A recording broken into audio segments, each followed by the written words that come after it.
आज की ये खबर देखने के बाद मैं बिल्कुल निशब्द हूं। मतलब इस कदर निशब्द हूं कि समझ नहीं आ रहा है कि आखिर हमने ये क्या समाज बना लिया है। यूपी के हाथरस में एक बच्ची के साथ इस तरह से गैंगरेप, उसके बाद उसकी जीभ काट दी गई, उसके बाद उसकी रीढ़ की हड्डी तोड़ दी गई। 14 सितंबर को उसके साथ एक घटना होती है और 29 सितंबर को सबको पता चल रहा है। जानते हैं क्यों?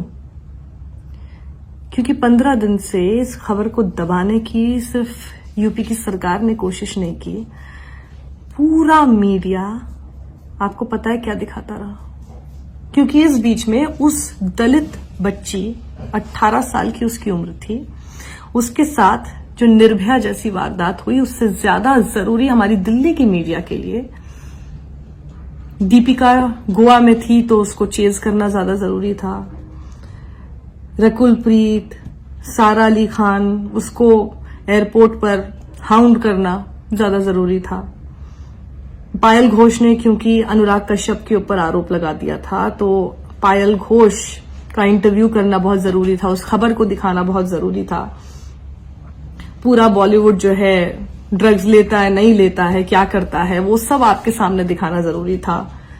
लेकिन इस बच्ची की आवाज आपके सामने दिखाना कतई जरूरी नहीं था, ना हमारी इस दिल्ली की मीडिया के लिए, ना सरकार के लिए। और सरकार ने पूरी कोशिश की उसको दबाने की। मेरी दोस्त रोहिणी सिंह, वो लगातार ट्विटर पे लिखती रही। सोशल एक्टिविस्ट हैं योगिता भयाना, वो लगातार ट्विटर पे लिखती रही। रोहिणी सिंह ने जब इस वारदात को लिखा, तब यूपी सरकार में जो इंफॉर्मेशन सेक्रेटरी हैं शिशिर सिंह, वो उनको ये लिखकर धमकी देते हैं कि जो भी लोग फेक न्यूज फैला रहे हैं उनके खिलाफ कड़ी कार्रवाई की जा रही है, एफआईआर हो रही है। तो जो कुछ तो लोग बोलते नहीं है और जो बोलते हैं उनको धमकी देकर चुप कराने की कोशिश होती है। क्यों कोई नहीं बोला? आप इस बारे में कभी सोचेंगे क्या? इसलिए कि वो बच्ची दलित थी इसलिए कोई नहीं बोल रहा?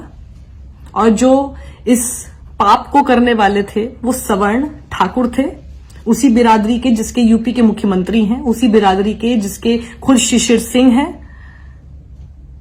या इस वजह से कि 2012 में तो हम लोग सड़कों पर उतर गए थे जब निर्भया के साथ इसी तरह की विभत्स घटना हुई थी, और उस समय पूरा मीडिया भी सड़कों पर था। और मुझे गर्व है इस बात का कि मैं उस मीडिया का हिस्सा थी, मुझे गर्व है इस बात का।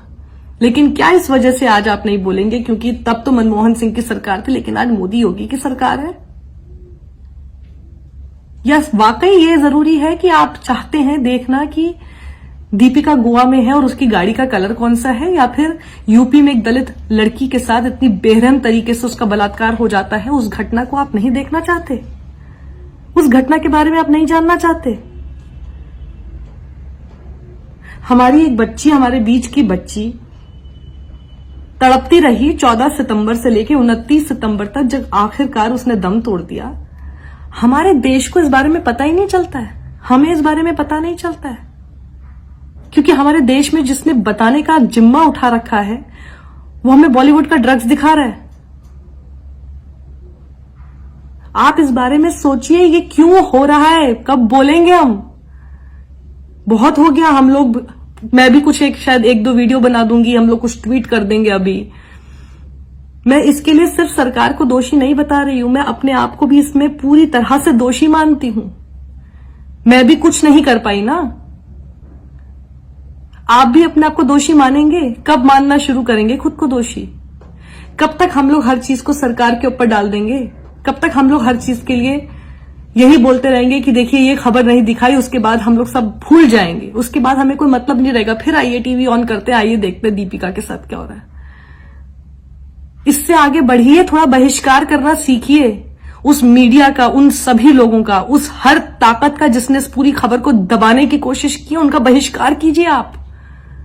हमें बहिष्कार अब करना होगा। कितनी ऐसी बच्चियां इस तरह से मरेंगी?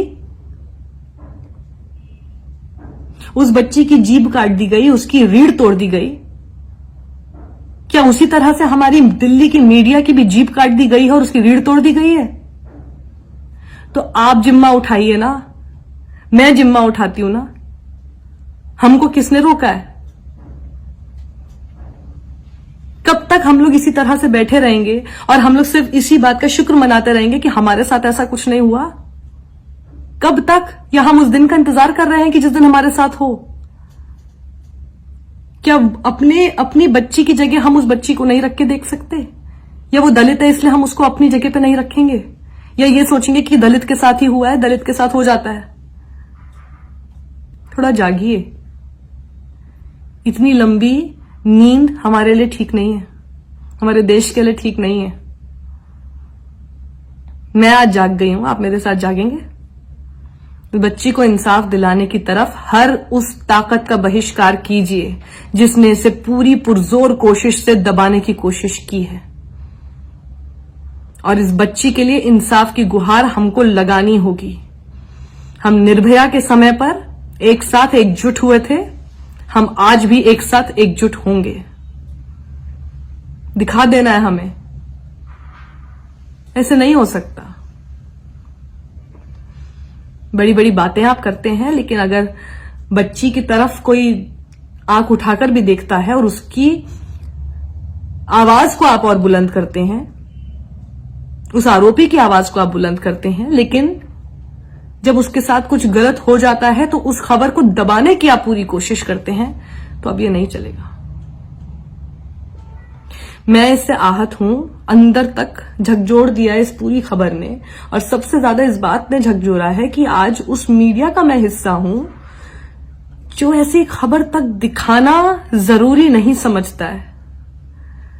क्या हो गया है, क्या हो गया हमारे समाज को? हम ही ने किया है ना, अब इस समाज से हमको ही निकालना होगा।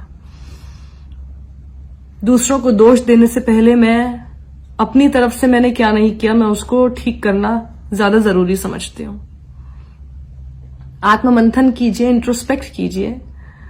उस बच्ची की चीख पुकार हम सुन ही नहीं पाए।